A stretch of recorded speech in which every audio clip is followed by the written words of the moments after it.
আসসালামু আলাইকুম। কেমন আছেন সবাই? আশা করি সবাই ভালো আছেন। আজ আমি আপনাদের সাথে একটি নতুন ভিডিও নিয়ে হাজির হয়েছি। তো চলুন কথা না বেরিয়ে কাজের কথায় আসি। তো প্রথমে বলে নিচ্ছি, আপনি যদি সাব্বির ব্লগস অ্যান্ড স্টাডিজ চ্যানেলে প্রথম হয়ে থাকেন তাহলে চ্যানেলটি অবশ্যই সাবস্ক্রাইব করবেন। আজকে আলোচনা করব 11 থেকে 20তম গ্রেড সরকারি চাকরির সিলেবাস নিয়ে।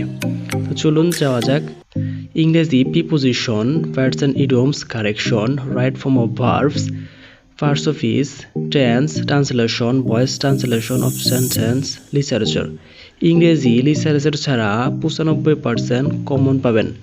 লিটারেচারের জন্য শুধু বিসিএস এর লিটারেচারের বিগত প্রশ্নগুলো পড়লেই হবে। তারপর আমরা পরবর্তীতে বাংলা বিষয়ের সিলেবাস ও সাজেশন নিয়ে আলোচনা করব। সেজন্য আপনি আমাদের চ্যানেলটি সাবস্ক্রাইব করে রাখেন যেন পরবর্তী ভিডিও আপলোড করার সাথে সাথে আপনি পেয়ে যান। তো আমরা এখন ভিডিওটি শেষ করছি। ভিডিওটি ভালো লাগলে অনুরোধ থাকবে পোস্টটি শেয়ার করে সকলের কাছে ছড়িয়ে দিবেন এবং কমেন্টসে থ্যাঙ্কস লিখবেন। ধন্যবাদ সবাইকে। আসসালামু আলাইকুম।